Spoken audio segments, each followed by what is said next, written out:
don't even know where to look anymore. But how you feeling, Allie? I'm feeling very good. Yeah. A little tired, but good. Is there a difference between being like, is there like I know people say like, oh, I'm a good tired though. Like what's a good tired? Yeah, it's like a good tired is when like you've been busy doing things that feel nourishing and productive. You know, when you're exhausted, but it's like a post-workout. You did all this work. I'm exhausted, but it was worth it. I did all this work. Yeah. But it's cooking. But I feel good afterwards, but I'm exhausted. I'm going to go take this nap. When's the last time you felt exhausted where your body feels heavy? This week, yesterday. Yeah. Yeah, my body usually gets tired before my mind, though. Yeah, so my mind will keep going and like want to problem solve or do more work, and my body's like, "Bro, can you relax? Yes, can you just watch some Netflix?" You know something? I feel like we need to retire. I don't know how you feel about this. This is how I feel about it. I feel like we need to retire the phrase "How was work?" Because I feel like "How was work?" is probably the most like top 10 for me annoying phrases. Why? Conversation filler. But it's also like, I just feel like the timing of it is always off. Like, I hate when, like, example, if I just got off work and you ask me, oh, how was work? Valid. If I got off work at 5 and it's 8 o'clock, you're like, oh, how's work?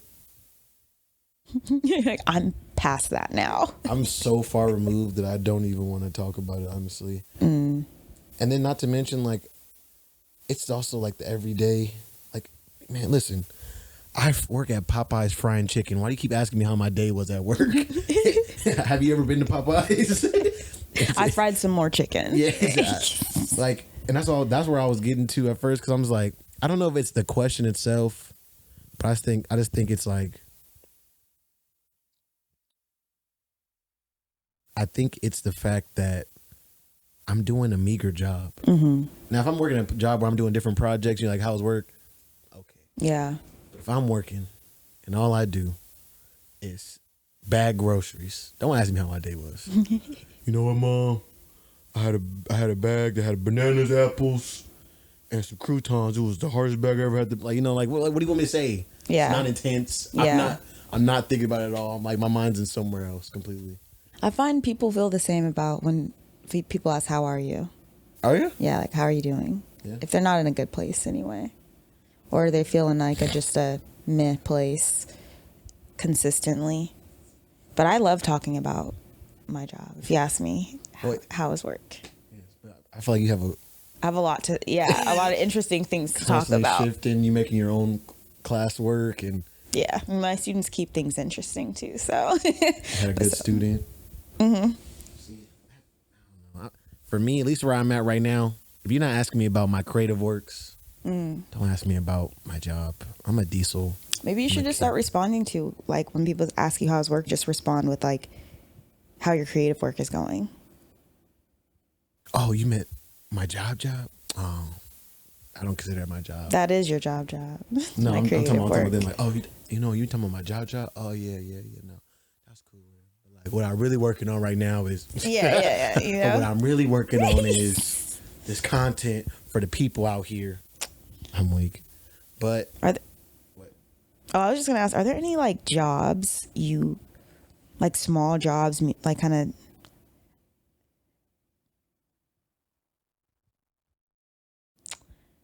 like small entry level jobs that you wish you would have done when you first started working that you never did? Yep. I've always wanted to work retail. Really? Yes. Well, you do like fashion and clothing. Yeah. Any particular stores? American Eagle, like not a Zoomies or anything like that, because like I never got the hype of Zoomies, but like, you know, like American Eagle. There was always a part of me wanted to work at Barney's. You know, like places like that where it's like you know, like a Polo, Ralph Lauren, Banana Republic, Clean, crisp. Yeah, like cool, like stores that are actually like thinking about the person and making outfits for them, not like the places that like are just like, this brand has some clothes and this brand has some clothes, let me just grab them all. Like, not just the fast fashion places. Yeah. Oh, trash. I never could work at Forever 21. that would have been my dream. Forever 21? Forever 21, or I don't know, what's that place called? Windsor. Where do I like right now? Oh, I love Abercrombie and Fitch. Abercrombie's not bad though. That's actually, I think, a place that's aged okay, with the exception of their media scandals. But their history is actually pretty interesting. What they do? I'm always missing out what people. They had a lot of like over-sexualized kids apparel. Like I think they sold a kid's thong, and that they sold a thong for kids, for like because they have Abercrombie kids. Yeah, they had. I know it's. That got passed, like. Well, they removed it very quickly. I hope they removed it very quickly. Thinking it's just a bikini bottom. So, and they also used to have issues with just like sizeism and not having enough product available, and it was intentional for plus size shoppers.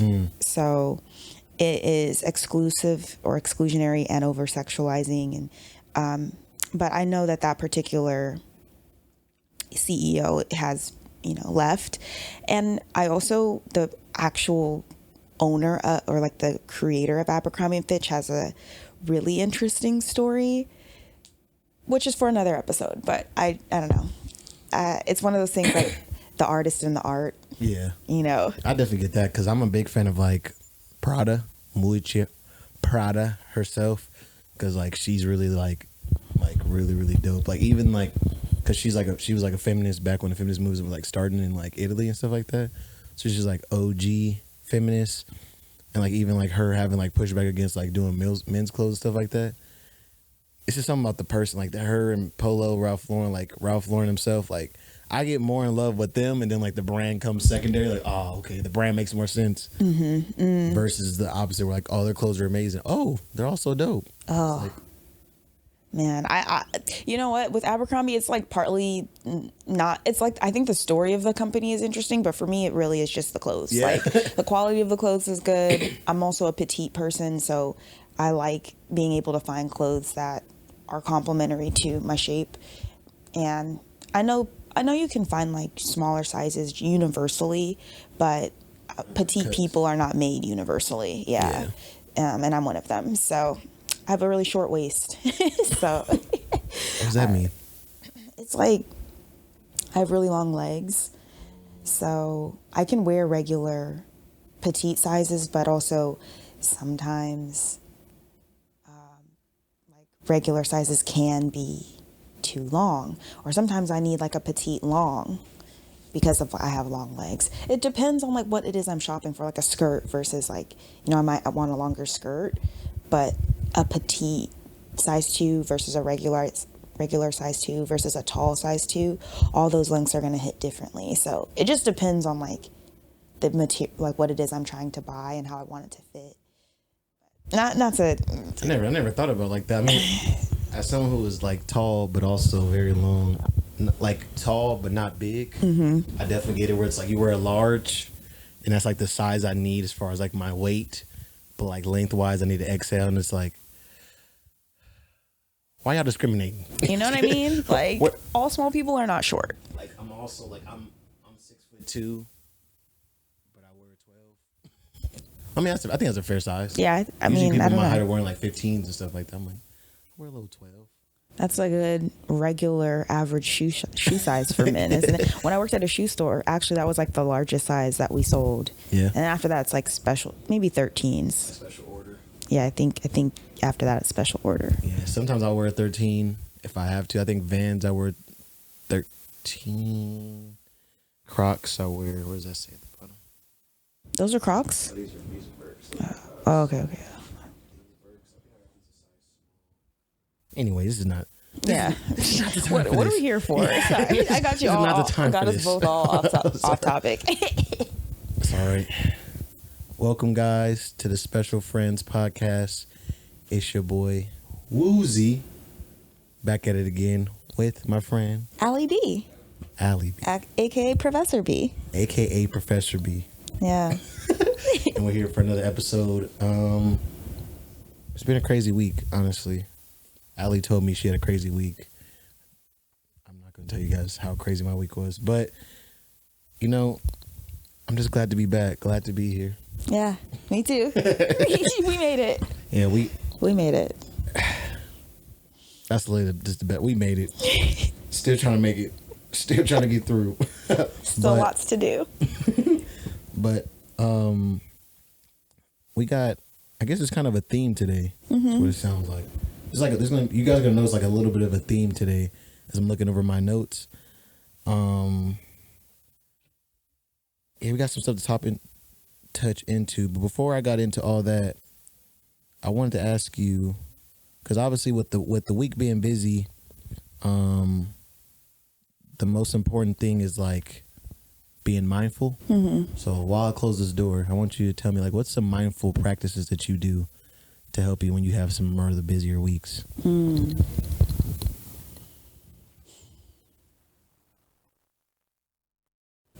What are some of the things I do? Well, I mean, for me, it's really like I love music. So I will take time to either play with my instruments. I have a bunch of I have like sound bowls, and I have a piano. I've got a guitar. I've got some tuning forks. I've got some shakers. I've got a hand pan or a hand drum. So for me, I like to do like kind of a organic sound bath. I also enjoy just like getting my favorite food and just taking a moment to pause, because like I said, my brain, it's kind of hard for me to turn my brain off. That's where mindfulness is difficult for me. It's like my mind will want to keep going instead of just pausing for the sake of my body, and just like time.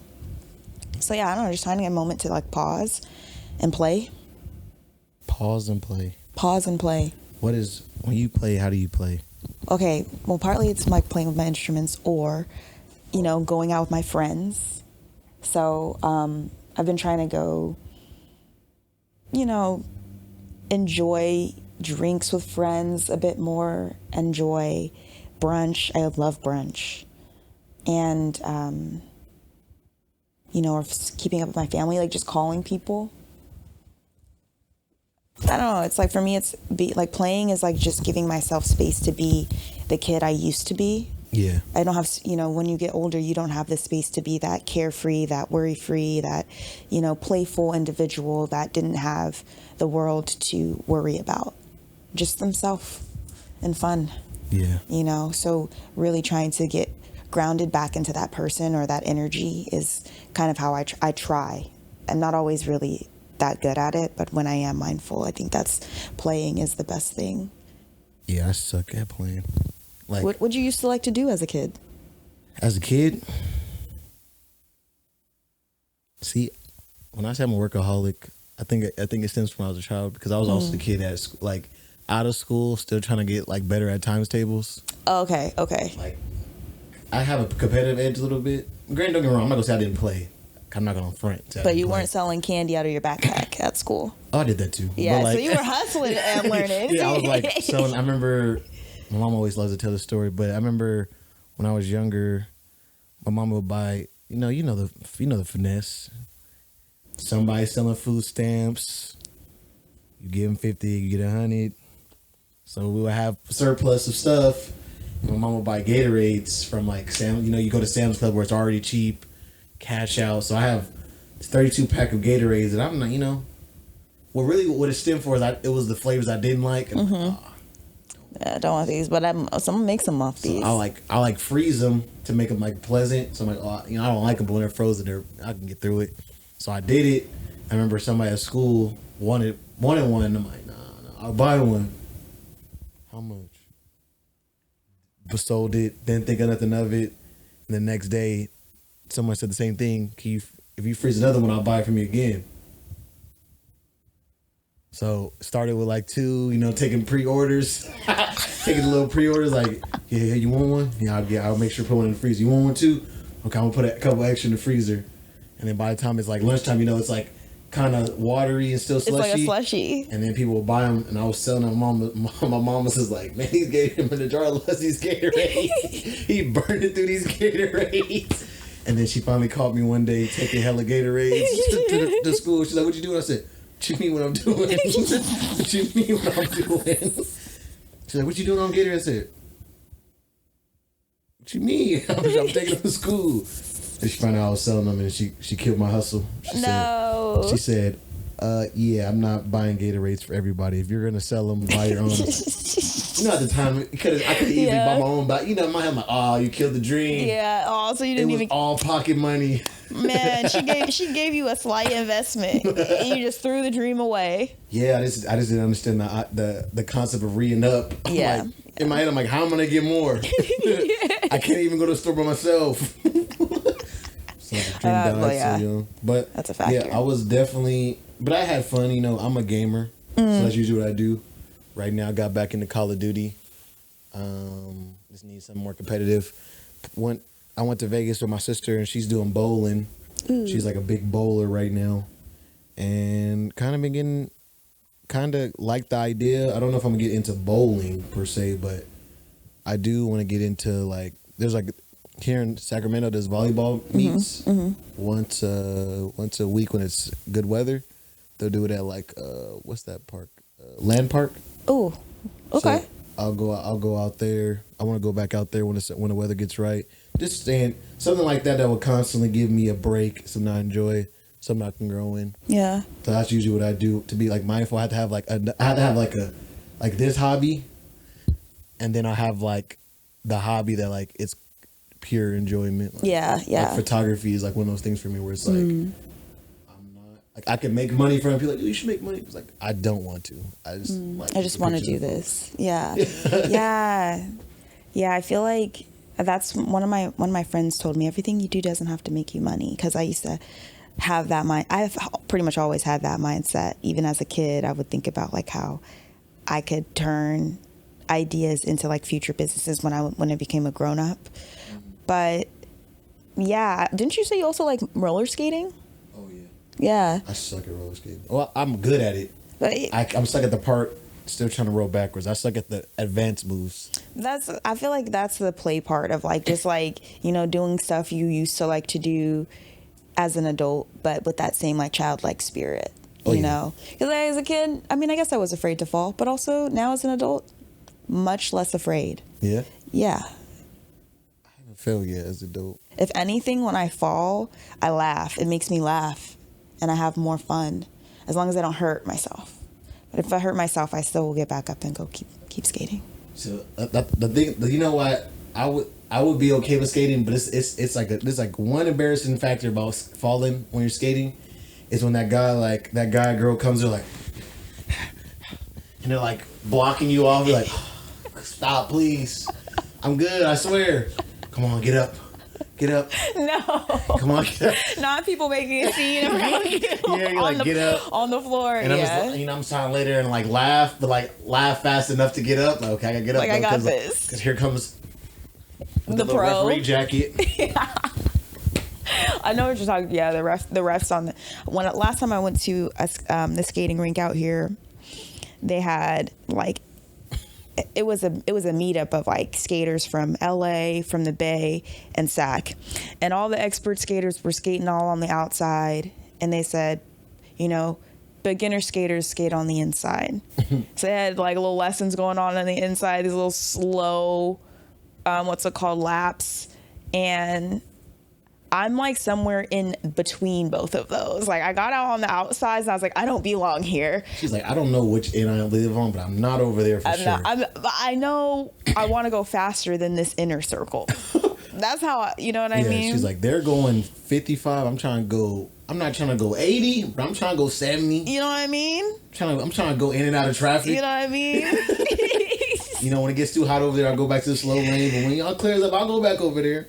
Yeah, I think I'll just keep trying out the outer parts, but I guess there is skating etiquette.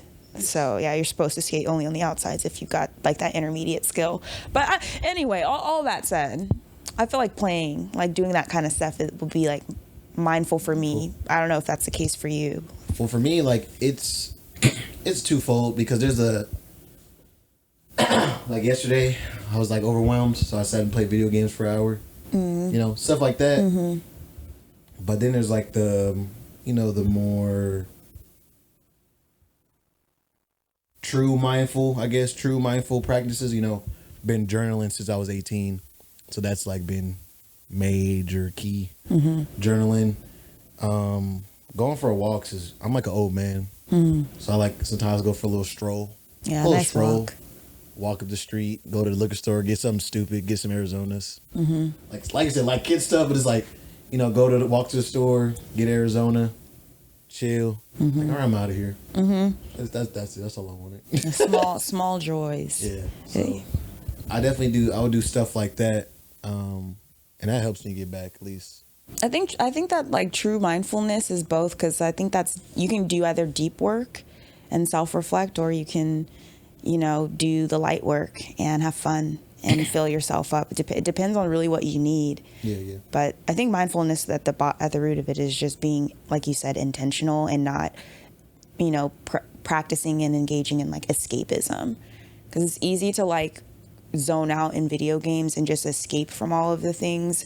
It's another thing to play video games because it's fun and it makes you feel happier, and so you can now go do the other things that you are responsible for. You know what I mean? Makes sense. So there's a fine line between playing Call of Duty for an hour and then playing Call of Duty so long it's like, oh my God, it's midnight and I have not even cleaned my room. I mean, it's okay if it makes you feel good again, and as long as you have the time to come back to clean it at a different time. As long as you actually clean the room, that's the thing about it being an adult. It's like, you know what? My mom's not here. I'm not cleaning it right now. I'll clean it tomorrow. And then you I'm do. Okay with that. Yeah. And then you do. And tomorrow might be morning or evening, but I get to it. Tomorrow does not have a time. No. Tomorrow is a date. I might do it at 7:00 at night. Like, time to clean up. Yep. Yep. After I stepped over that same pair of underwear, it's time to finally pick them up today. That's my life. I'm so sorry.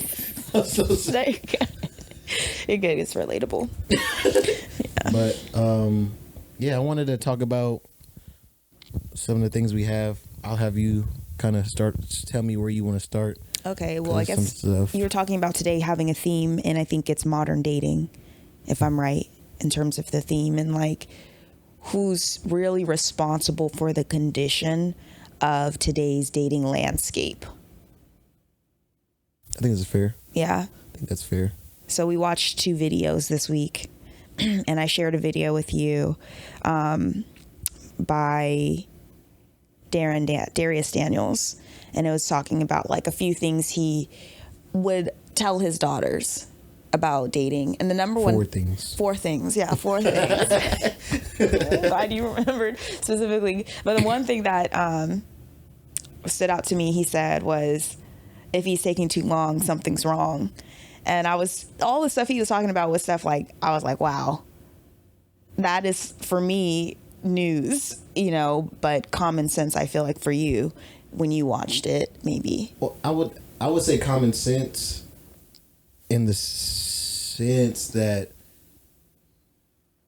like, I wouldn't say when like it's not something I knew. When you hear him, like, oh yeah, for sure. Yeah. Like, yeah, that makes sense. Yeah, that makes sense. Like, not like I thought about it like that. Like, oh yeah, I'm just like if I see my friend doing that, it's like, oh, there's something wrong there. It's just more like, you're just like, well, yeah, that's out there. That's just what happens. Like, oh yeah, it just has a nice catchy phrase attached to it. Yeah, pretty much. So I guess part of why I'm bringing that up is, and to bring it to the theme, like the condition of today's dating landscape, like the problems, and what that video triggered me to think about was like issues of being a placeholder, issues of like being ghosted, promiscuity, or emotional abuse, or just manipulation, and depression. Like all of these different things are realities of dating, and do make it somewhat problematic for people, and have made it problematic for me, at least in my experience. So yeah, I don't know, like who's to blame for those problems, being allowing yourself to be a placeholder. That's been the main thing I think I've... And see, that's the thing. I think that's the good thing he said in that video was, he wasn't trying to make anybody feel bad. Yeah. But it's all about coming to understanding. And realizing. Yeah, realization, because it's one thing to... So, like, basically he talked about in the video, he talked about, like she said, he uses the phrase, if he's taking too long, there's something wrong. At the end, he kind of like clears it up and says, if a person's discerning, that's not the issue. The problem is sometimes men will basically elongate that process as much as possible. And this is like something I've always talked about with my friends a lot. I'm 26, so I got friends that are older than me. And I tell them all the time, like, as hard as it is, I understand, like, the era before, like my older cousins, when they'll just, like, leave a dude. Like, oh, he was a good dude. Why'd you, like a young kid, why'd you leave Daryl? He was so cool. Like, he was hella chill. He played video games with me. Like, I don't get why you left him. You're so selfish. But it's, like, understanding that, like, this understanding that if, you have your own time limit, as you get older, it does become tougher to date. So you have to cut stuff short. And I feel like that's what he was talking about. Like, you determine what's too long for you and understand to not just like also just cut it off, but have those tough discussions. Like what are we doing here? Yeah. Yeah. Yeah. And I feel like that's the issue that we have a lot of time because, I'm a guy. I've done dumb stuff where it's like, we're just vibing right now. Like, we're just chilling. Like, I'm not really looking for that. We're just chilling. Like, I'm going to call you every night. And I tell you I love you. But, like, no, I don't want nothing serious. Like, what's the problem? Like, elongate that to the point where it's like, okay, well, it's ultimatum now. You're like, well, I'm out. Because I got what I needed, which is fucked up. But yeah, that's really how it goes. Yeah, that's how it goes. And I don't know. It's not fair. To your point, I think for a long time I was asking myself the same question of like, who's to blame for these realities? Mm-hmm. And I was looking for a lot of other people other than myself. But, I am, ultimately am the common denominator in a lot of the dating problems I've had. Mm-hmm. And, I think it's not a matter, the question isn't like who's responsible, but like, why are we dating? And that's exactly the question, there. And it should be defined, my argument is that it's like to find yourself, to get to know yourself, like allow that to be part of the process of getting to know yourself, but in the past it's been used for either pursuing love or pursuing sex or pursuing marriage. But I just... What's the other word? What's the other word I wrote? What's the other word that comes with... Oh, yeah, married. That thing, yeah, married. Marriage. But, like, some people are still dating for those reasons, but I feel like a lot more people are dating without purpose and without cause, and they're just, like, a kind of a lost soul out here. I think that's what a lot of people are doing, which is cause the situationships. Because it's like, I mean, if you're dating somebody and you never want to get married... Which is okay.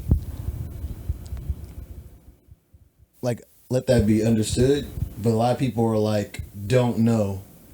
Because it's one thing if it's like, I don't want to get married. I'm just trying to have a partner to have fun with. And when that expires, I go to the next partner. Yeah. And that's like something that you're like conscious of.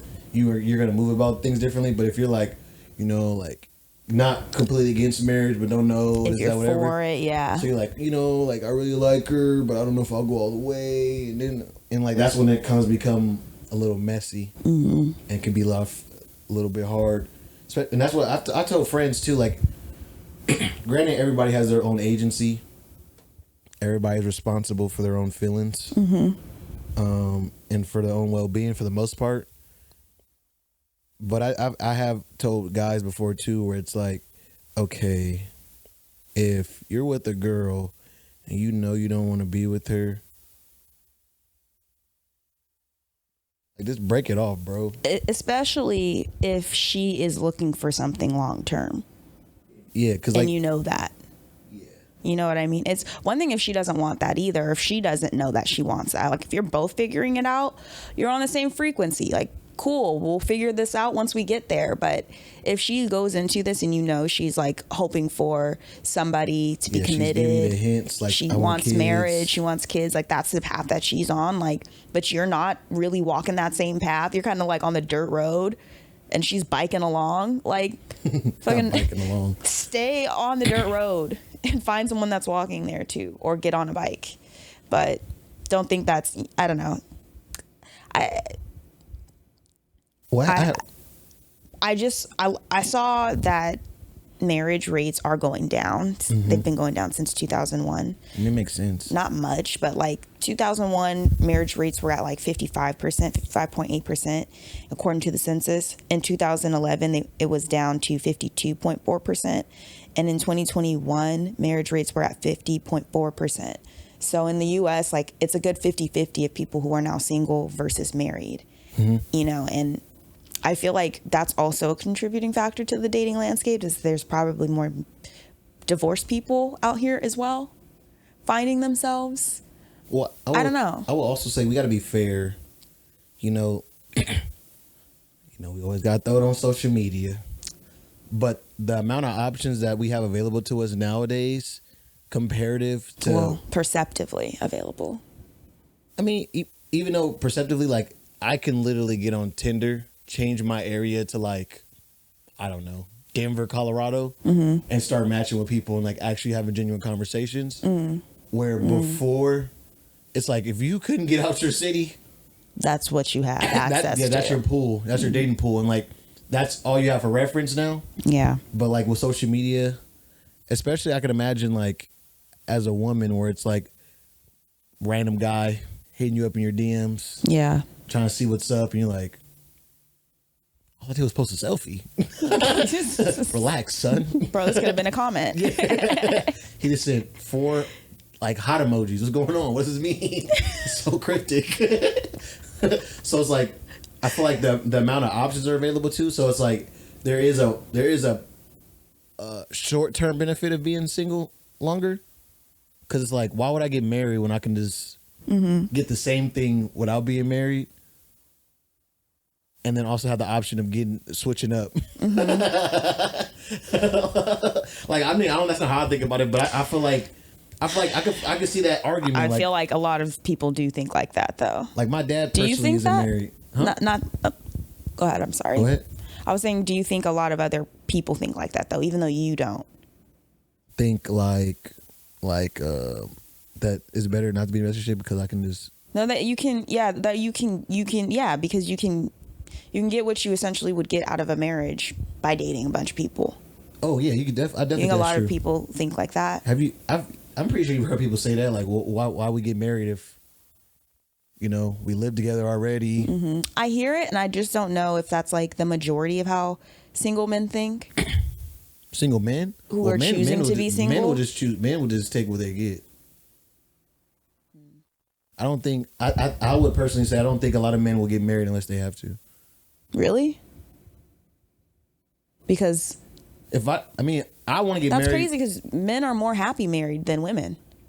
Statistically. If I wasn't spiritual and religious, I wouldn't get married. For what? Why? Because of the divorce and how like men are more, basically men lose more as a result of divorce. I mean, so like that's the logical part of it, but the other logical part about it is like, for what?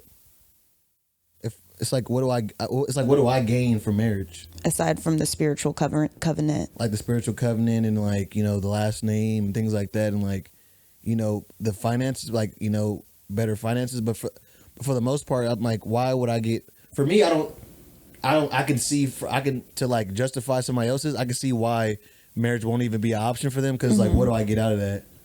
If I'm already committed to you, we already live with each other. We've been together for 7 years. What is that marriage going to do? And that's a lot of people's argument. Some people feel like it makes it worse because now there's a standard set when you get married. So it's like, why even set that standard? It's kind of sad to say, but it's like you can keep the standards low if you're not married. Yeah, that's horrible because I do think that marriage is important, like symbolically. And that, I think, it plays an important role in society, because committing to the symbol of like, I'm with this person, I'm committed to this person, whether it's legally, it's in good health, it's in bad health, it's in good finances or poor finances, like, and I'm expressing that to the world. I don't think you get that in like a situationship or even like a live-in marriage. You know what I'm talking about? The people who live together that are technically, I don't know what it's called by law, but shacking. Just kidding. Technically, there's like a legal phrase where when you've lived together and been together. You talking about the 10 years?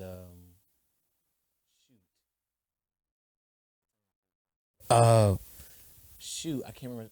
Common law marriage. Yeah, common law marriage. Yeah. I feel like a lot of people are like, but we have common law marriage, but like even that doesn't necessarily articulate the same sacred symbolism that marriage traditionally has held in society. So I think that has been something that, at least for me, women appreciate. Mm-hmm. And I can understand that maybe, and this is a very, I guess, a heteronormative way to look at it, but I could see how like that symbolism is lost on men sometimes. But I think it's important. I think it's important to not lose. And maybe that's why there's that importance between like church and state. But I also don't think marriage has to be religious. I think it's a spiritual symbol. Well, I would say I would definitely agree that it's definitely like it's I mean, commitment is it's like a symbolic commitment. Yeah. So it's definitely not all spiritual. You know, you don't have, you know, I believe that, you know, marriage without the covenant just doesn't make any sense. But if there is like, you know, that is like a heavy sign, like I'm willing to get married to you, whatever. But like, I think marriage for me personally has lost a lot of its weight once we normalize divorce for like, what's the term you use? Irreconcilable differences or whatever the heck that is. Irreconcilable differences. I feel like once that became super duper normalized, I feel like that's where a lot of that, like, why get married tapers off, because it's like, if I'm gonna get divorced because we can't get along, why would I take that chance of getting married? Like, some people feel like, you know, I'm willing to take the chance because worst case scenario, if it doesn't work out, you're worth getting half of whatever we make, whatever, you know. Some dudes think like that. Or you meet somebody else. Yeah. Well, that's what I said, like, it's kind of tough because I feel like marriage doesn't have that same weight once you make divorce normalized. Because, like, at that point, why not just stay in a relationship? I mean, because I'm not saying like, and I don't believe that somebody should stay somebody just because they're unhappy. But I feel like the fact that divorce is that like get out of jail free card on the table, it's always like, you know what? I'm out. Yeah. I'm out. Yeah. It's like, well, what happened? You know, he wasn't pleasing me sexually, so I'm just gonna get the hell up out of here. And which, you know, justifiable, but it's like, it's kind of a tough situation, because that's what goes back to why I'm saying, like, for me personally, I wouldn't get married, because it's like, for what? Because if there's nothing really tying us together in the marriage, and we can divorce at any time, why would I even take that chance? I'd rather just stay together and then get old. Like, get old together. I mean, okay, that's one way to look at it. If I got pushed into it, like, oh, you know, I really want this, like, I'll do it. But, like, for me, the reason why I do it personally now is a lot different than if I didn't have those same beliefs. I'll be like, I'll definitely be that guy, like, what are we getting married for? Like, so what are your beliefs now? Well, it's like I said, it's a commitment thing. Yeah. It's an intention thing. You know, I want to have a nuclear family, and I don't want to have a broken family. So I do think it's very important. I feel like marriage and working towards marriage, which for me is like acts of celibacy, is just shows like the seriousness of it, but like also like the intention of being committed to one person. Like, I'm not out here for everybody. Yeah. Like, if I'm with you, I'm trying to be for you, and then if we decide to go that road, like, I want to be for you like forever. But like, stuff like that. Yeah. Versus like if you're kind of like I know people don't like him, but Jordan Peterson even talks about it like moving together, like kind of shacking up early.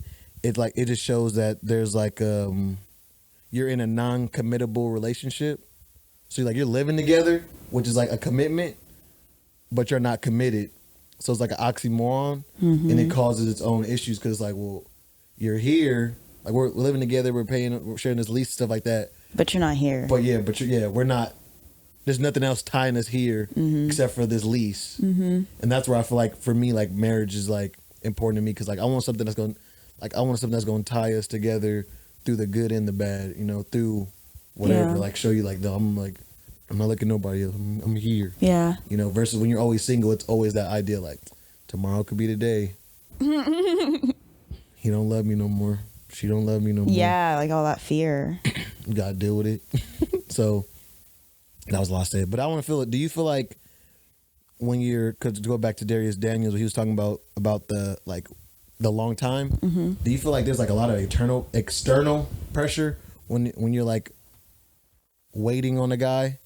Like if a guy like has potential or you like a guy and they're like, oh, he's blah blah blah. Is there like, do you feel like there's external pressure in doing that decision, or is it like, or you're like you don't what's the word? You're not affected by that. You've been with somebody like, I don't think he's for you and blah blah blah, or oh no, are you sure? Like, do you ever face those external pressures when you're in a relationship? Yeah, I try. I usually just don't share, so I don't have to. I usually don't tell them. I don't tell people because I don't really. Usually, I feel like my intuition is more important to be listening to. But also, I've spent a lot of my single life listening to friends who were right, but also, and I needed to be able to tell myself those truths was a big part of that. So, can you ask the question again, though? Basically, do you feel like you're affected by external pressures when dealing with a relationship?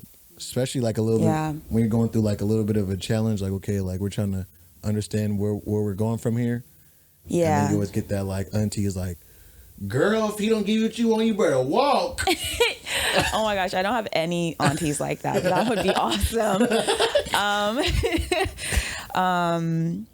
Yeah, I just feel like I have pressure to like make good decisions. And I get embarrassed when I can tell that I've made the wrong one or that, it's like not a good fit and they're right.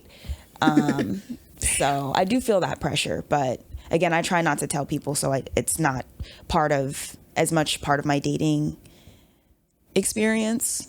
Because at the end of the day, I need wisdom. I need wisdom. And when it comes to sharing that and receiving it, you have to be in a place where you're open to it and receiving it. So I try not to like let judgments be what impacts me, but more so like wisdom and like really invite that or try to seek that when I'm hearing people tell me, and, just like sifting through it. But yeah, it's more internal though. I think it's more an internal pressure to get it right. How does that affect you? That internal pressure, like, I remember we talked about a little bit about like, is it perfectionism or is it like, like your standards, like teeter on that? How do you discern that internal pressure? Yeah. Sometimes it's perfection. It's like, it's like teetering between like, am I being a perfectionist or am I being realistic with what I need and want? But that is a delicate dance that I've been trying to learn, to be honest. Man, you're getting me on the spot right now. Hold on. Why does, because like I know I dealt with my own internal pressure. Yeah. Where it's like, we've all gone through where it's like somebody does something and it's like one of those things like, am I being nitpicky or is that something I really like need? Like for me, financials is like a hard. It's like a hard thing for me to like if you're not making the most sound financial decisions. And granted, it's your life, but like I've dated people before where it's like, don't have a savings account. Yeah. Don't plan on having a savings account. And like things like that, like, you know, constantly putting yourself in situations where the money could be ran up. Instead of just doing what you need to do to get right. Yeah. And for me, those situations where I always have to pause, like, okay, is this a me thing? Because I have my own, like, you know, personal values situations where like my mom got foreclosed when I was 14. So it's like there's like the personal side of it, but there's like the realistic side of it where it's like, okay, there's a line here that I have to find and figure out what that line is. Like, no, I don't expect everybody to be as, you know, like financially savvy as me. Yeah. But, you know, I want to know, like, do you understand blah, blah, blah. You know, that's like a personal thing. Yeah. Like, there's like internal pressure where it's like, even like when they do something that's like, that might be light, where it might be something light, like, I don't know, like, oh, you know, I just had to ask my mom for money and then I bought some shoes. Like, that's like, that's not that crazy. Comparative to like, you know, somebody who's like, yeah, you know, I was putting my house back on the, I did a second mortgage on my house. Stuff like that. You know, I don't know nobody with a house doing a second mortgage. That's crazy. But, you know, things like that, those are two separate things. Where it's like, one's light, another one's like. So I always have to deal with that internal pressure. Like, what? Where is it? Where is the line? Which is realistic and which one is more of like a nuisance? Yeah, I definitely, I feel that. I think I've been very accepting for a long time of a lot. And so like today being like finding that balance, it's like for me more superficial stuff. Like I feel like character wise, I'm very supportive and very accepting. Oh, it's like feet. No, it's not feet specifically, but like, you know, I'm an artist, so I like aesthetic, you know. I'm very attracted to like a nice smelling man. What'd you say? It's all making sense. Yeah, I'm attracted to, you know, like a particular aesthetic, I guess you can say. And that's where I'm like, but like, it's not necessary. Not all people are going to have the aesthetic that I'm attracted to, but they may give me the emotional nourishment that I'm attracted to. And so that's a tough thing to balance though too, because I'm so sorry. Call me superficial. If a girl's ugly, she has everything I need. Oh my gosh, shut up. I'm not talking about like ugly. I'm just saying, just think about like things like, for example, like I need some tall examples. and short for women. It's like there's super sexy short men out there that don't get any play just because they're short. And I know I have contributed to that before.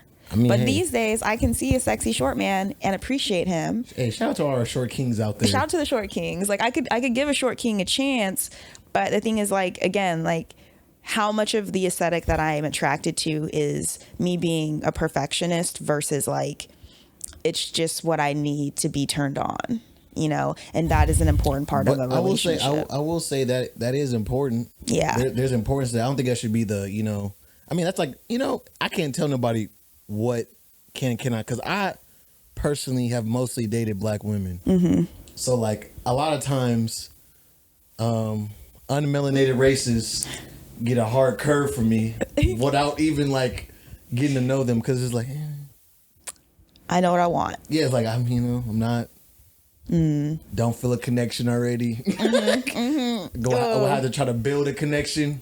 Yeah. I ain't trying to build. I'm not trying to convince myself. Yeah, exactly. Like, you know, this is all right. And don't get me wrong, like, every once in a while, you know, you might meet, like, you know, I might meet, like, a white girl, like a Mexican girl, like, hey, you're giving. But, like, other than that, for the most part, like, you know, that, for me, I'm not strictly, like, I would prefer to marry a black woman. Yeah. But if it came down to it, and I didn't, I would be convinced, like, listen, this just happened. Yeah. Because I was like, definitely trying. The universe. Yeah. I was definitely trying for a black woman. Yeah. Like, for sure. I would say probably the same for me. So I get you on that field. Yeah. But yeah, as far, I'm trying to think, like, Although I've been very open about my dating in terms of like you need to get taller. I'm so sorry. I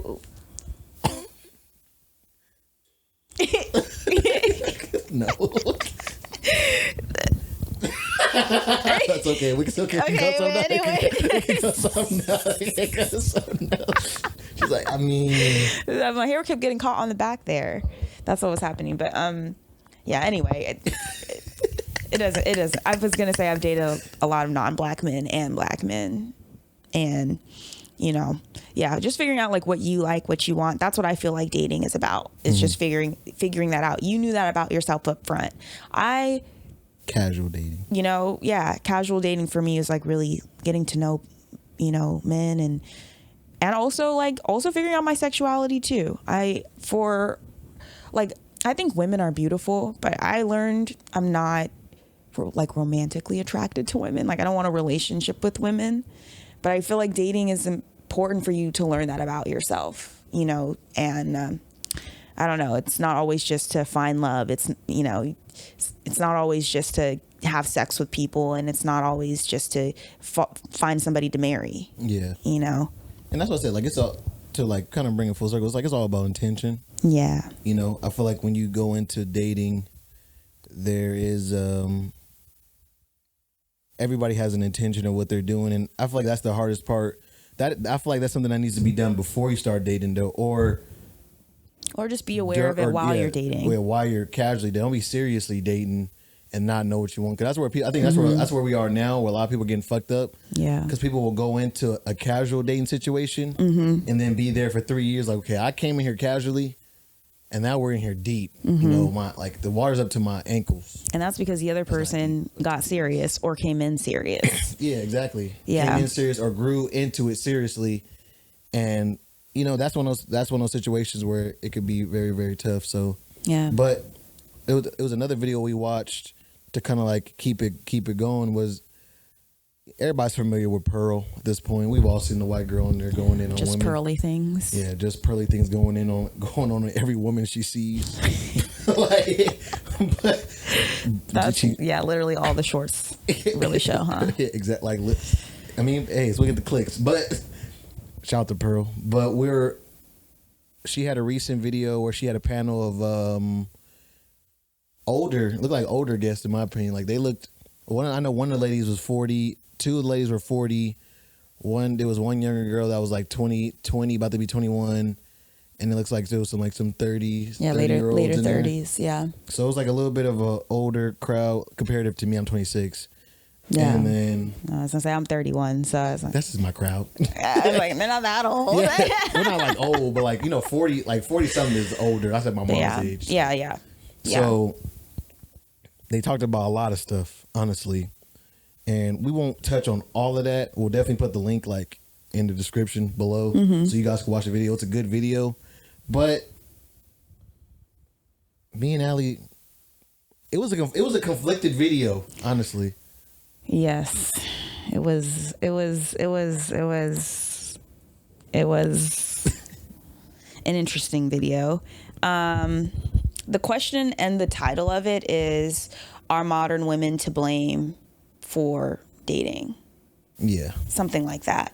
It's basically trying to say who's accountable for the current dating landscape. Yeah, dating landscape right now. Right, and part of that, I think the root of it was about because men are, you know, not having sex with multiple partners statistically, and women are. I think they said that this statistic was single women are up to 80% of single women have multiple sex partners, and I don't remember what the percentage of men was, but it was like less than 20% of men have multiple sex partners, single men. 10% or something like that. Yeah, 10% or something like that. So just kind of talking about that reality of so why is it that women are out here having multiple, you know, dating relationships essentially, and it looks like men are not? You know, are women to blame for that? Yeah. It's kind of, I guess, would you say that's kind of a good summary? I don't know. Of the undertone? Yeah, there was definitely they're talking about you know, they talked about things like accountability and really it was like they're trying to figure out who's accountable for the dating landscape we're in right now. And it was, to spoiler alert, they're trying to say it was mostly women. To be clear, that part of the dating landscape. Yeah, like the like sexual promiscuity of the dating landscape was a large focus of that conversation. There was definitely a large. I feel like that part of conversation, they were talking about accountability with it. Yeah, they were talking that because there's a big, the part she's talking about is like very like pertinent in there. Because they talked about it for a long time, where they're basically talking about how like if women are more out there and men are like less out there, then it's obvious we have to work on the women and not work on the men to fix the current dating landscape we're in and whatnot.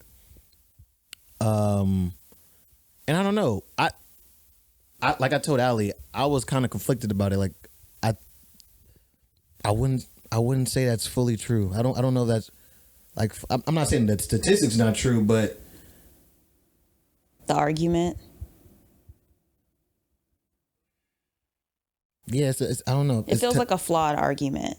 I mean, again, because like we brought up the question of like, why are you dating versus who's to blame for the current dating landscape. And I think like that's kind of where the conversation was, or maybe where our disagreement with their approach to the conversation is. Well, I to an extent. Because as I think about it more, I think about it like this. I think the reason they bring up that point is because it seems like,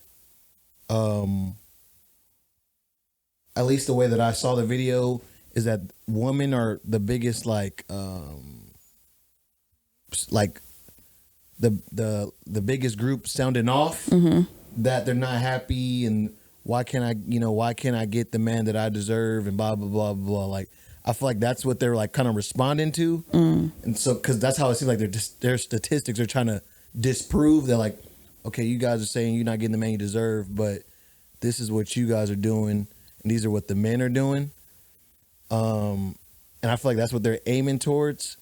Whether that's true or not, I don't know. I definitely have a lot of friends who have told me about like their struggles with relationship, and they have switched from relationship to relationship faster than I have, but I don't fully see them being wrong for that. You know, like I don't know, like are you wrong for going at bat? You know, taking at bats, especially because as a woman you have more opportunities than a man. Because I talked about this with my friend. You know, they talk about women have more partners. If a man could do it, I'm almost positive he would do it. But it's just, you know, I can't walk up to a girl and be like, hey, I want to have sex. I'm going to get arrested. Like, Definitely. And like, definitely, like even now, like some guy brought up a good point. It's harder now to sleep with a woman than it was like when grandpa was dating. Because the standard is different. I have to take you on dates and get to know you just like that just to get there.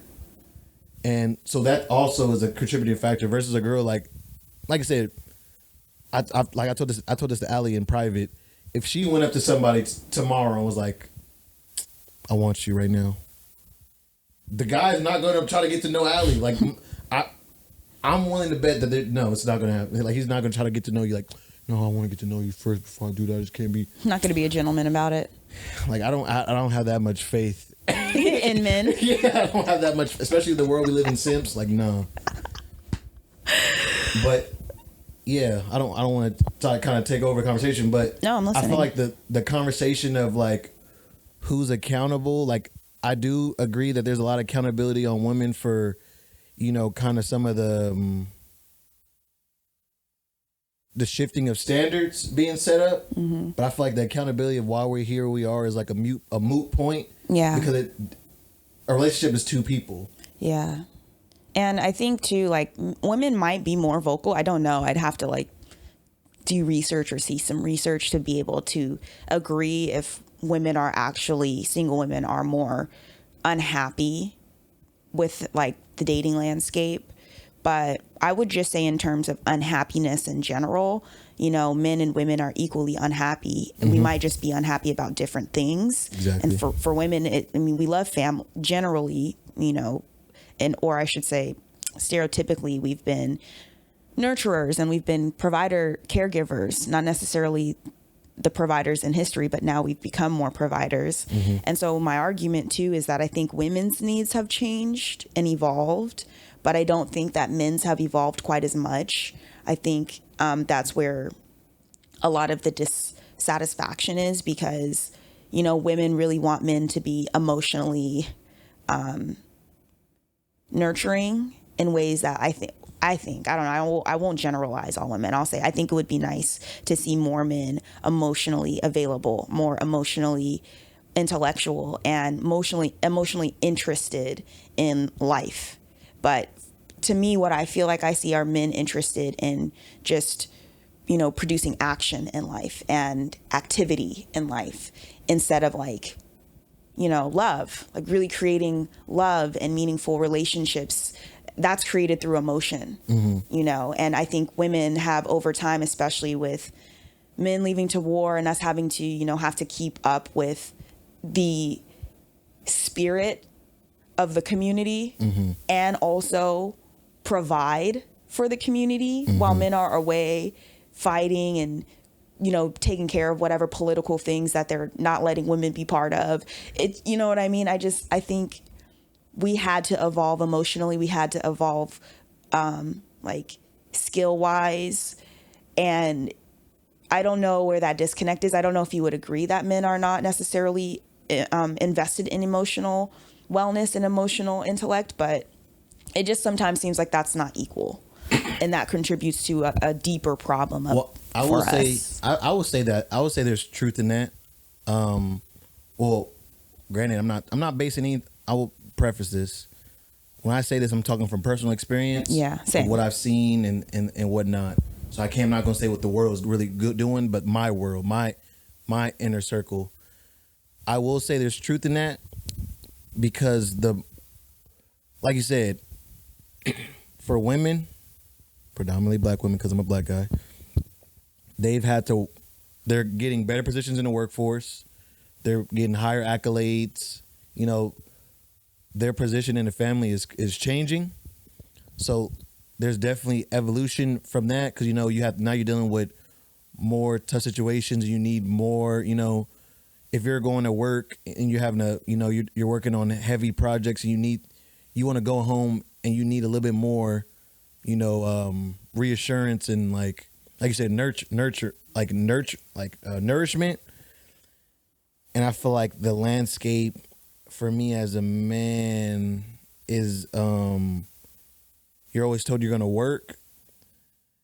So like you're first heavily focused on like trying to get as much money as possible, especially while you're young.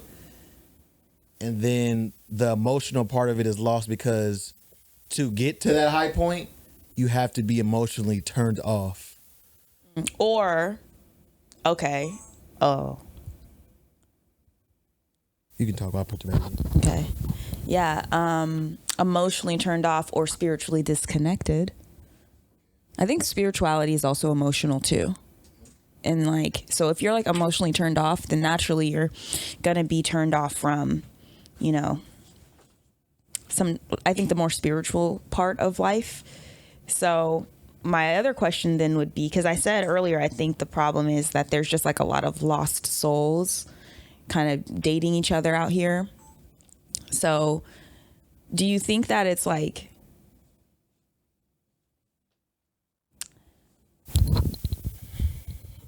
do you think that like men have evolved spiritually enough? Like, do you think that that's part of it instead of it being like purely emotional? Because you were talking about like, you know, marriage is the only value to marriage is with the covenant. And if, again, like people are not getting married nearly as much, if for you're saying it doesn't really make sense to get married if you know, the religious part is not part of it. Like, do you feel like there's a religious or spiritual disconnect for men that's increased over time?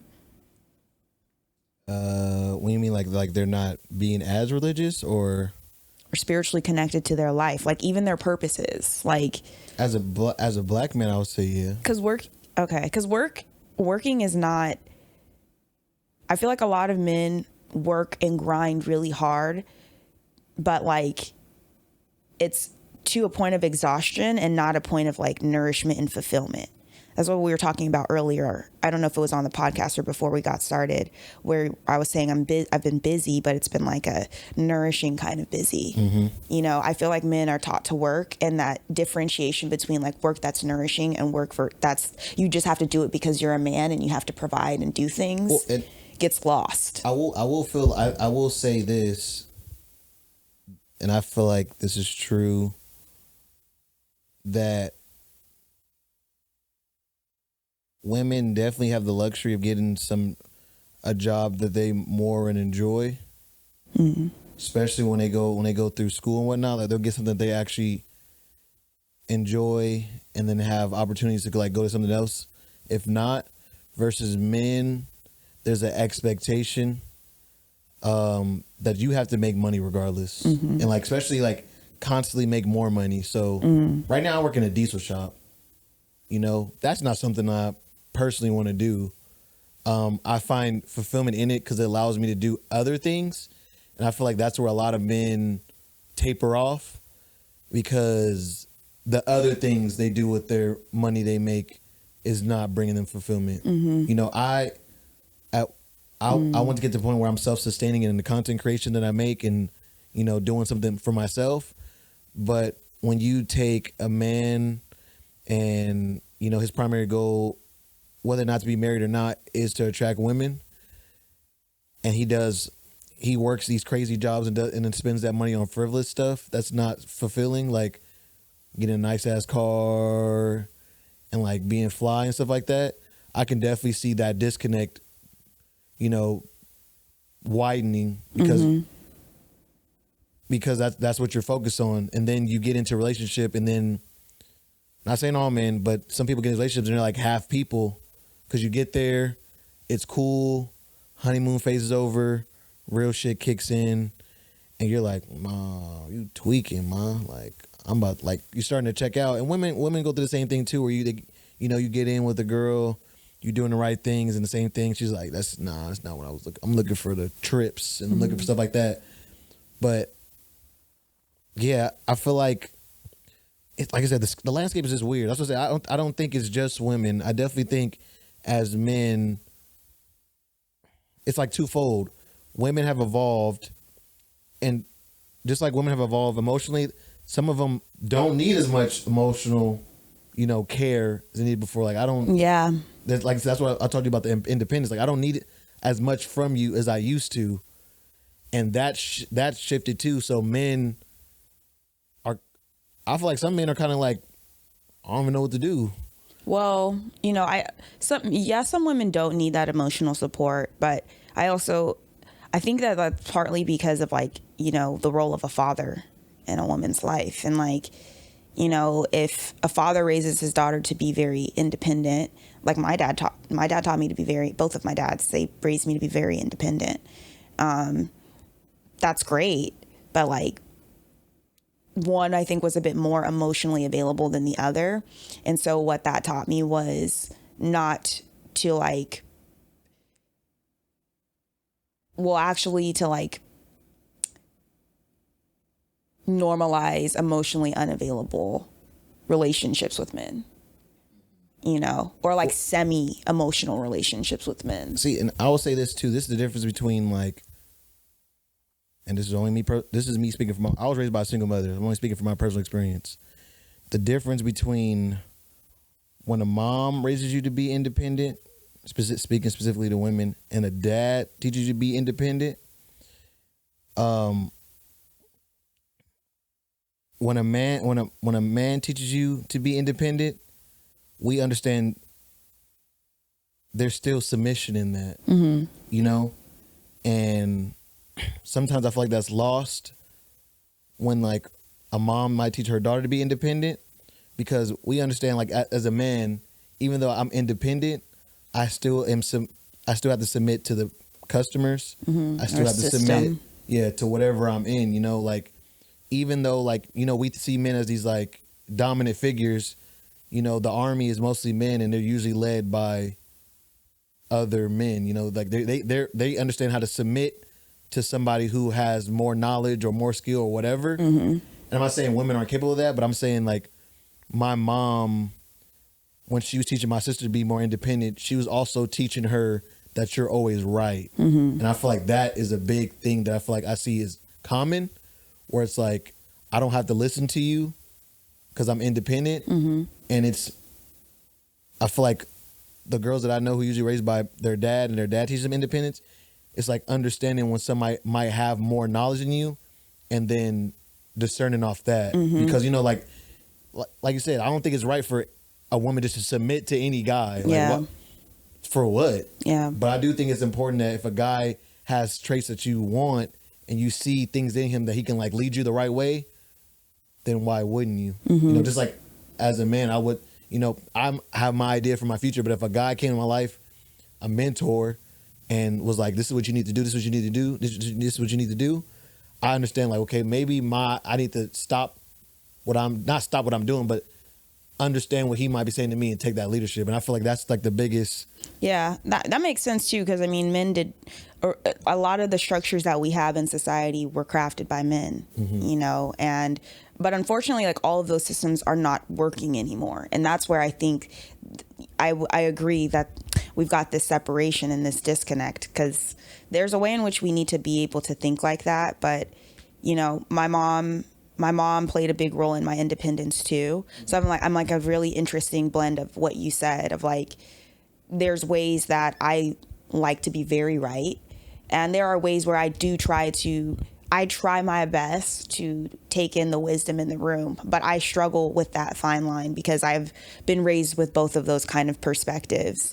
But, Well, I will also say it takes a special kind of leader to also hear what somebody else is saying. I feel like there's not a lot of good leaders today either. Yeah, and that's what I wanted to say is there are not a lot of good leaders out there. And I don't think I think the old phrasing of like submission is important, but I feel like a better and more like evolved term for us to start using is collaborative. Like there are going to be times where men need to submit sometimes, and there are times where women need to submit sometimes in the relationship, depending on what the challenge is that you're in. You're working together. You seek to understand each other, not to be right. Well, I think that's the where I feel like when people use the buzzword submission for women, is they think it's one-sided, and while it might, especially if you're talking about traditional family, where the mom's at home, there obviously is a way bigger submission. But if you're talking about two working individuals, it is a back and forth. Even in understanding. I think it's even in a traditional house that it applies. Even like, again, if you have a woman that's staying at home, like a traditional nuclear family, yeah, she might be at home in the collaborative, and like if we're collaborating at home, her role is of course to do the things there. But like there are times, I'm sure, where like it's her voice. It's her opinion that is going to need to be what weighs out in this situation, where the husband needs to submit and listen.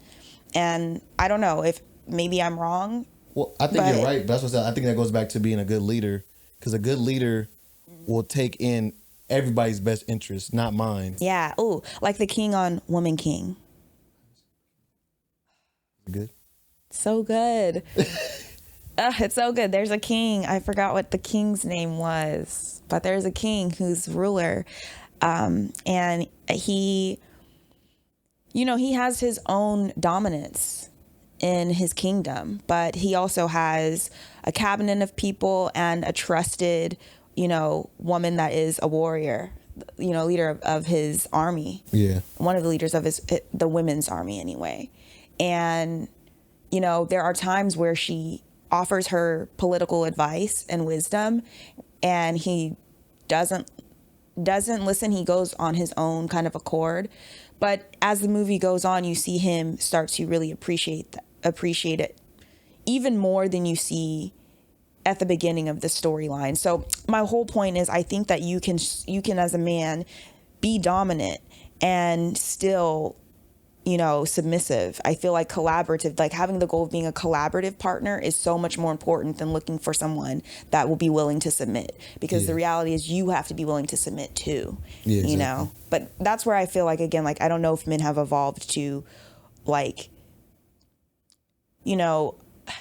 the language of submitting and dominating, that's like male language. I think collaborative is a lot more emotionally appealing and welcoming and feminine. But yeah, I don't know. I just think it's less about submission and it's less about these like power dynamics between men and women, and it's more about just people collaborating and doing relationships well together, we would see a better and healthier dating landscape. Yeah, and I definitely agree with you. And like I said, even I use the word submission because I know it's well known. But when I talk about looking for a partner, I'm always speaking in the sense like I'm looking for a counterpart. Mm-hmm. I'm looking for somebody who's we work well together. Mm-hmm. I'm realistic. I'm not gonna lead every decision. I don't know everything. It's about the back and forth. It's about, like you said, the dance. Yeah, and then like, while I do like succumb to like I said, obviously like people call it patriarchal like leadership roles, but I've never been taught to like what I say goes, because that's not real life. If I feel like my kid needs this, but then the woman who's with my kid most of the time says my kid needs this, why would I not take that with more weight than what I'm saying if I haven't been around the kid more often, Yeah. And I'm like, there's obviously like certain things, but it's like, I'm not, it's just something like if you, example, if I'm in a marriage and, my wife's like, yeah, I feel like our daughter is at a good time to date, she's whatever age, 16. I think we should start letting her date now. So when she's 18, she kind of has an idea of the dating landscape, blah, blah, blah, blah. And I'm like, no, I think she should wait till she's 21. Like, that was my parents. And it's like, there can, one, never let the kids hear that argument. Two. Well, I didn't. Yeah. But yeah. I told my mom I wanted to date, and she was like, okay. But my dad was like, what the hell? No. Yeah. And it's like, you can see both sides of it, but the answer lies in the middle, where the understanding is. And I feel like sometimes, at least now, we got a lot of people on both sides on power trips where it's like, it's either my way or not at all. Mm-hmm. I don't want this gray area. Mm-hmm. It's that, again, like wanting to be right or wrong. That extremes. Yeah, the extremes. And I feel like that's when that video, that's why I said I feel like they missed the point when they talk about accountability and it's like highly women's fault. I think it's, somebody said before, women only do what women, have the self-agency, but in a relationship, if things aren't working out a certain way, it's because you're a bad leader. Honestly, because if somebody's a good leader, they don't have a problem listening to you. But if you're a bad leader, it's like something's off there. So I think it's on both sides. Yeah. I will say it's a little bit harder to get into a relationship nowadays because the standards that are set, like you said, I don't even see where like I need a man who beat someone, went viral for that. I need a man who got his own business, and then people were like, yeah, me too. It's like, not everybody's gonna have a business, boo. Like, we can't all have a side hustle. So we do need people to work at the oil rig. We do need people to work in environmental services and taking out trash and stuff like that. So I don't even know how that became the dominant narrative of particularly single black women, but I don't know how that became. That was so weird. That's what I'm saying. I don't know any of my friends who have the expectation that, even when I was younger, but maybe this is like a millennial thing, but like, no one ever had the expectation that somebody needed to make six figures. I still don't have that expectation because I don't make six. My expectation is that like we're on the same frequency at minimum. Yeah. You can be, frequent. Your frequency can be higher than me. You can make more than me. But at minimum, my hope is that like we're at the same place. I dated a lot of people where that wasn't the case. And that created a lot of drama, in my opinion. But, it wasn't a collaboration. It was like, it was, in those circumstances, it was, you know, trying to keep up or trying to, you know, I don't know. For me, I was going into it trying to collaborate, but I would often get feedback that I'm trying to be where you're at. I'm trying to get to the level that you're at. So they weren't coming into it like a collaboration, you know? And so I agree with you. I think it's just not people going into it trying to collaborate, but people going into it trying to be right, trying to be the best, you know, best choice. But it's not about that, just being your best self and having the best person to complement that. Yeah, and I feel like I think that's the point we need to focus on. It because I want things like this to be like, I want people to learn from things like this. You know, I wanted to ask you, like, you talked about earlier about like men aren't emotionally evolved, and like when you say that, like, what are some of the things you're like? What are some of the things you mean when you say that? Like, well, not specifically mean, but like, how do you feel like men could better do that? Better, especially as someone like you who's a professor, you work a lot of hours, you have, you know, people who rely on you, you know, constantly striving to do more. How does someone who's dating someone like you know? Like, how does someone nurture you when you're in like an emotional way still? Because it's not the same thing like, oh, it's okay, babe, I'm listening to your day. Like, it might be. Sometimes it is that. Yeah. Yeah, sometimes it is that. I think like, well, also speaking for myself, it's like I do really need somebody after a really hard day to just hug me. Like, it's really simple things. It's not being told. Like, for example, I get really angry about sometimes like my last employer. And for me, it's like, if I'm going to go back to that place emotionally where I get angry and I've re-triggered myself somehow back to that sense of, like that emotion, mm-hmm. I need my person to be able to, like, one, allow me to feel those feelings, like have enough emotional intellect to allow me to feel those feelings. But also, you know, you can be honest about the fact that, like, okay, but that was in the past. You know, we're here now. And, you know, you gained some great lessons from that. Like, I need somebody that can do both, that can be logical and grounded, but also aware. Like, if I say, I just need you to listen, that you're going to just listen and you're not going to get sensitive about it. You're not going to want to have to solve everything. See, and I think that's a common point that I hear a lot. And I feel like that's really what it is. Yeah. Men want to be fixers, and I love that. But like, when I'm talking about emotional growth, it's like being able to be there when I'm emotional, or if you're emotional, being able to communicate that, not ghosting because you feel like you don't know what you want, you know, and you want to keep me around just in case you decide that I'm the one. Yeah. No, have some emotional courage to tell the truth. That's what women need more of. Or if promiscuity is something that is something that is like important between men and women, like having those conversations more openly instead of judging women about how many sexual partners they have. Well, why don't we have some conversations about that are like not judgmental and really like trying to understand where that comes from? Because truth be told, a lot of women, I would say, I'll speak for myself, like learning how to value yourself, because we are so sexualized, we learn our value through sexual relationships if we're not taught that at a young age. So sexual promiscuity is not always about the Amber Roses of the world. It's also just women trying to find themselves, you know? And if men would be willing to be emotionally vulnerable and listen, just listen and understand that instead of try to be right and, you know, again, judgmental, I think that's the emotional wellness that I'm asking for from men that I'm talking about. Okay. Yeah. Got a little excited there. I got a little excited there. Passionate. Yeah. Well, I mean, like, I think that's a fair point. I know myself, I struggle, and I'm pretty sure a lot of men struggle with this, this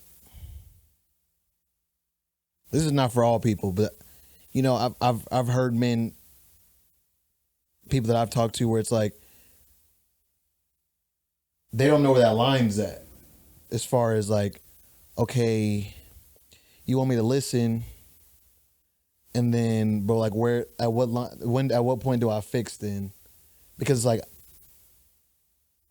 and it's hard because like we want to expect people to tell us, no, I want you to help me fix this, but that's not how we work. Unless you're just have a lot of self work and you're just that conscious.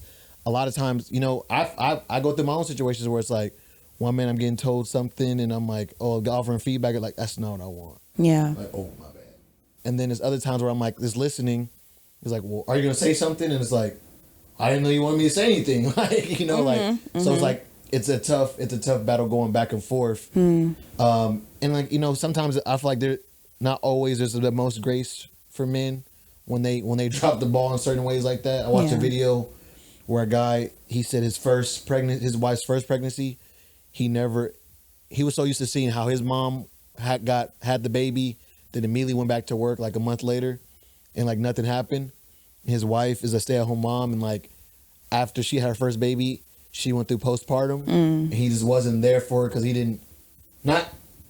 he explains like, I just didn't know. I didn't even know that was a thing. Like my mom just went back to work out the stall, like, you know, you had a baby, you recover and you go back. But I didn't know like this thing, like postpartum was a thing where people like are literally like feeling alone after having a baby and things like that, and like going through major depression. And I feel like I do believe those conversations to be had, but like I've also, like I tell my girlfriend in my own personal relationship, is like, I feel like that space needs to be there, you know? It's hard to have those discussions and then turn around and those discussions used like kind of like warped and used in a different way, when it's like that conversation was for that moment, like this is a different nuance. And I feel like this is me personally, I don't know what other men feel about that point, but I know my personal life, I've had things where I've told women in great confidence, and then later down the road, that same stuff I told in confidence has been used Against me, but also to like make me like question like what I really know, you know, like, and once that happens, it's hard to get back to that point, you know, because I think tough conversations are important, but you know, I can't tell everybody like somebody does you wrong, you just like get back in there, because like, no, you're wounded. You're like, I told you what happened when I was a kid, and now you brought it back up and said that's the reason why I'm doing something else. And I can't tell now. I'm so caught up in that part. I don't know if it's even true or not, because I'm so caught up in part that you use that against me. And a lot of times it's always used in a heightened state, so it just hurts more. It'd be different if someone like sat you down, like, you know, like what Kendrick Lamar talked about, like his girl had to sit him down and talk to him about like his relationship with like sexual promiscuity, like, you know, multiple women, like you have a problem, but the space it came from, it was received. But a lot of times the conversations are had when it's like, I'm fed up and now I'm about to hit you where it hurts. And it might be true, but I can't tell if it's true because the position that you just said it in is hard for me to even like, it's like, I don't know if you're just trying to hurt me, you're trying to be real. And it might be both, but I can't get past the part that you try to hurt me with the information I gave you in good confidence. And I feel like, for me personally, I've struggled to be open in all relationships that way. Because it's like, I don't want to tell you something, and later down the line you tell me you use that information to make another judgment call that's like so left. I feel like that's like another example, and on the other side of like, we were talking about how men go into a relationship kind of wanting to be sometimes like right, or maybe just like not as collaborative. I think women do the same thing. Yeah, exactly. You know, and that I think is an example of that. But I think that also means we have a responsibility to teach men how to like understand and maintain a safe emotional environment for themselves, you know, in whatever relationships that they're willing to be vulnerable in. I feel like that's where we're at right now. Yeah, I agree. Because the fact that you know that now, I mean, obviously we didn't know a lot before. thankfully, I don't know, TikTok and all of the experts on TikTok that TikTok care will to help. share, since, you know, we have to have insurance in the US and not everybody has it. Yeah. You know, I agree. I think that's where we are. Yeah.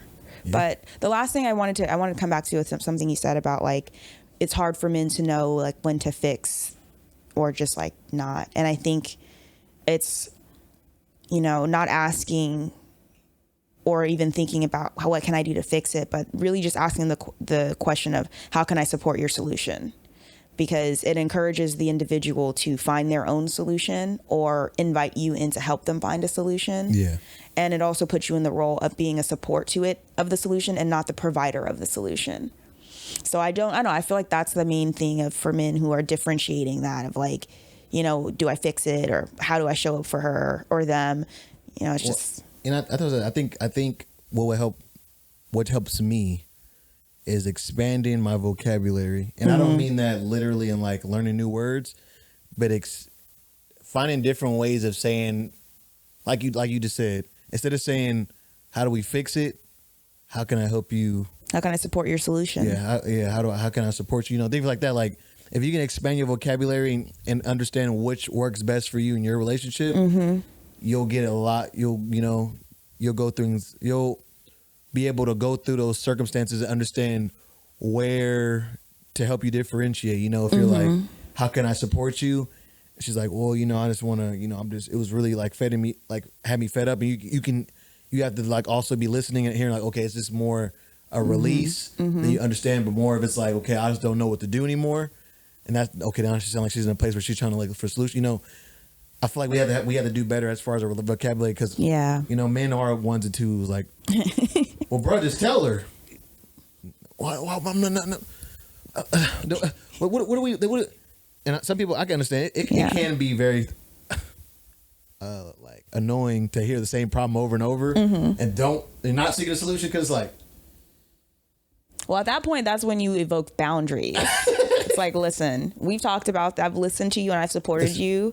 I'm so tired of hearing about Karen. At this point, I don't want to hear anything else until you start doing something about it. Don't tell me about Karen ever again. If Karen, yes, I understand Karen took one of your sodas, but you ain't tell Karen she took your soda. Listen, okay? And so that's a you problem right now. Now we're in month 6. Karen just thinks you're giving out free sodas. Now you mad at Karen. She think you just a good friend. Whoever keeps buying these poppies, man, they're the clutch. Yeah, I love poppies. I love poppies. But yeah. The last thing I wanted to say too is just like, I think it's important to recognize for single people, singleness is not a disability. It is truly a gift. I think it's a time where like, I don't know. I just think that we undervalue the process of like getting to know ourselves, and undervalue sometimes the people that are brought into our lives to help us arrive at those realizations. So I don't know. My number one thing I just want to say about this is we all have a responsibility to participate and connect with intention. No one's to blame for the current dating landscape. And even though it's like maybe unrealistic universally for us all to take responsibility and participate and connect intentionally, I do think it's necessary for us to have a healthier, you know, landscape and better dating experiences. Yeah, I agree. I don't feel like, obviously there's people to blame on both sides for different aspects of the dating landscape we're in right now. No, you're saying no one's to blame because we're all to blame? Yeah. Yeah. And like I hate that feels like a cop out, but you know, even though like in that video they talked about the statistic is 80% of women sleep with multiple different men. You know, I know they're like, oh, why would we focus on the 10% of men, blah, blah, blah. And they are right, we shouldn't focus on them. But, you know, if we did, you know, like, if we can, like, understand who they're gravitating to and change that dynamic too, you know, it'll force both sides to change. And that's, I think that's what they were trying to get to in that point, is that if we can get women to stop sleeping with multiple different partners, it would force the men to change for better. Just like, but I feel like it's the same way on the other side as well. Like, you know, if we can get men to tighten up, like, come on, if you know, and I know it's hard. I mean, it's easier said than done. But and also though, it also underscores, I think, my point about the emotionality of men. Like, if women are having more sexual partners, I mean, sex for not all women, but a lot of women is emotional. So we're having emotional connections with men. It's not just us out here being physical like it normally is or stereotyped for men. So if men are not out here having all these sexual relationships, my argument would be is that they're not out here being emotional. So while, yeah, we can focus on these 10% of men who are sexually promiscuous, we still have this 80% of men who, in my opinion, are emotionally unavailable. So you've got two problems that still equally need to be solved. Definitely. I can't say I agree though on the emotional part, only because the women that I know that are promiscuous are not messing with the men because Yeah, they're but you think emotionally attached to them. 80% of women? Oh no, I don't think all of them are doing it for sure. You know? I definitely know girls out there getting their heart broken sleeping with men. Yeah. But I was talking about the ones where I'm talking about like, and maybe I'm misunderstanding the statistic, because I'm thinking about like, not that they're sleeping only with one person, they only have one body count, but I'm thinking about it in the sense of like they're sleeping with multiple people at one time. Like, I've been dating 3 guys for the last 6 months and I'm sleeping with 3 guys. Yeah, emotional fulfillment from 3 different sources. Yeah, and that's what I feel like I'm understanding that. And I know the women that I know in those situations, it'd be hard for me to say that's from an emotional place. At least from a healthy emotional place. Well, yeah, I don't know that it's ever really from a healthy emotional place. Yeah. If, you're being promiscuous for that reason. Yeah, because I don't know if it's from I'm not saying like, because I can't say they're doing that and they're looking for love. I feel like they might be looking for. Probably filling a void. Yeah, I'm saying it's filling a hole, and then they run that circuit, which people do it. Men have done it before. I mean, I've been there. Everybody has a roster at one point. But yeah.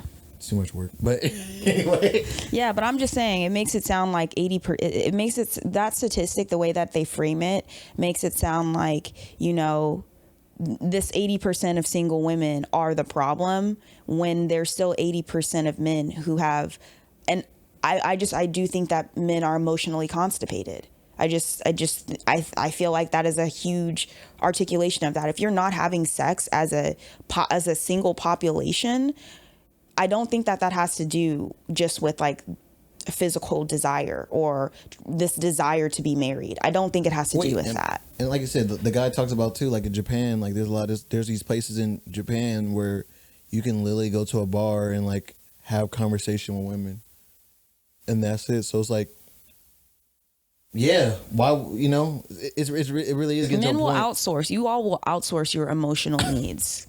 Oh yeah. I definitely do. That's what a therapist's for. Mm-hmm. But it goes back to the space. Yeah. Certain things that I can't share. Okay.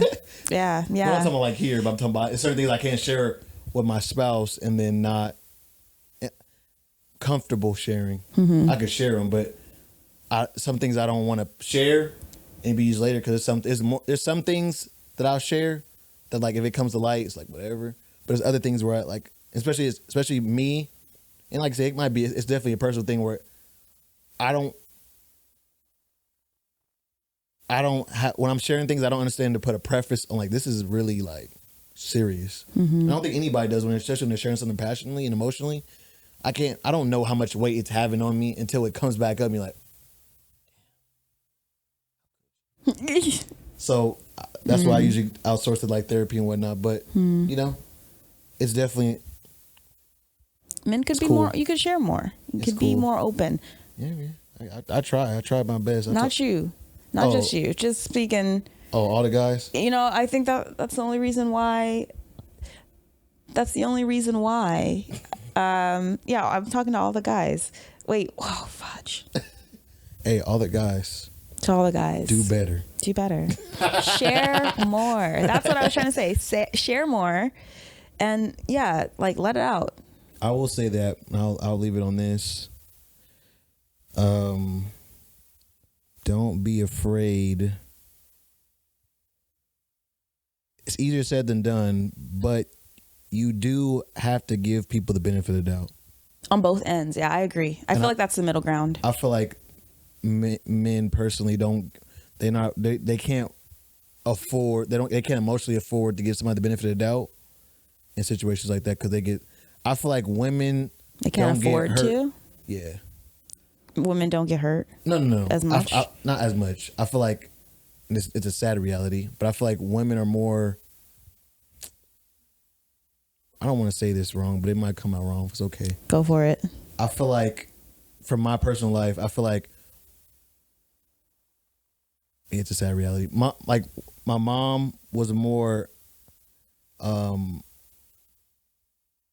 understanding and okay with dealing with like the emotional letdown, and I feel like men are not okay with that. Like, yeah, can't. That's what I said when I mean they can't afford it. Like, they can't afford to be let down in that way, so they just don't.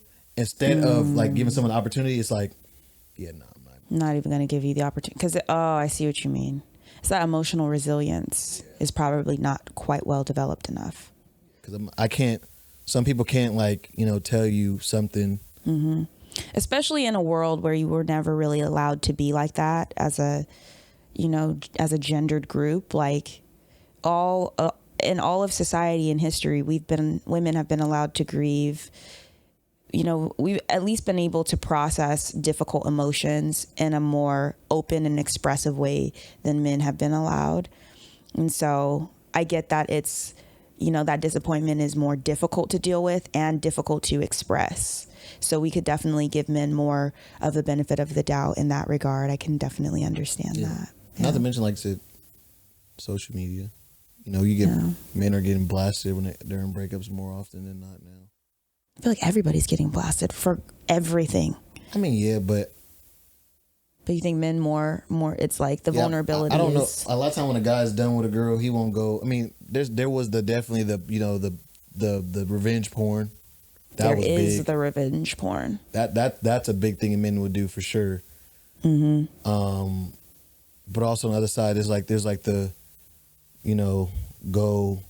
women be broken up with, or they, get cheated on, and granted, people are justified to make their own decisions, but then they go and blast that man's whole personal insecurities to the world, and now he has to deal with that shit. So as I say, it's a weird landscape, but it's cool. Yeah, I think when you become those are more people, by the way. When you become more emotionally aware, you can catch those instances before you get hurt.